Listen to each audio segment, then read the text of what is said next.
let's talk about Instagram broadcast channel. Now everybody can have it, which, by the way, is a one-way communication with your followers.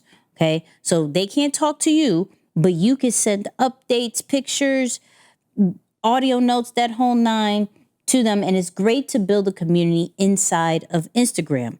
If you don't know how to start one, all you have to do is go to your profile. On the top right, there is a plus sign. Hit the plus, and on the bottom, you're going to see channel. Or the other way is if you open up your DM and you press a new DM, you should see the broadcast channel option there too. So there's two ways to start a broadcast channel. When you start your broadcast channel, what is the best way to optimize it? How can this actually add value to your audience? So let's start with the first tip. The first tip is that you actually want to go deeper into a specific topic, not just Nicky updates, Moose updates, that whole nine. But if you're talking about your niche, and they know exactly why they're going into this broadcast channel, this will increase retention and, like I said, engagement, which is important because some people, there's almost everybody who's trying to create a broadcast channel and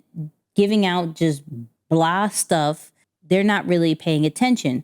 If you give them something specific to look up, they will pay attention to it. 2, let's customize it. Let's give it a customized name and look.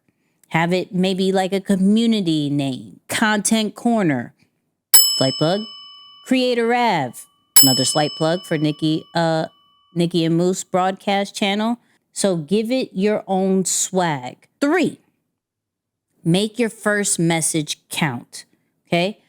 This is going to be the very first thing they see before they actually join the channel. So you want to be very descriptive of exactly what are they going to expect in this broadcast channel so they know, yep, this is something I'm interested in, or nah, I ain't interested in it.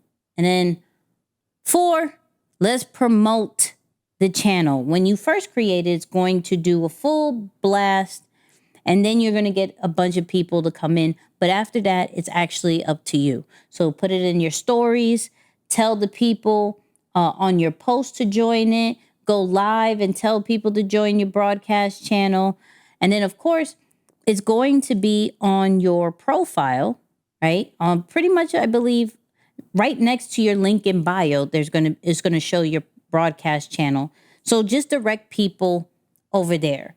Explore different formats, meaning not just do text, do audio notes, do pictures, do stickers, GIFs, do videos, maybe show behind the scenes, give them exclusive tips. Try different ways to create content within this broadcast channel. Remember, the energy is coming from you. So you're going to have to try different ways to keep them engaged. But these are just some of the tips to best optimize your Instagram broadcast channel. Slight plug. Nicky Moose has a broadcast channel. It's called Creator Av, and you can find it on our Instagram profile. It's right next to the link in our bio. So, start a broadcast channel, follow those tips, and you're going to see some success.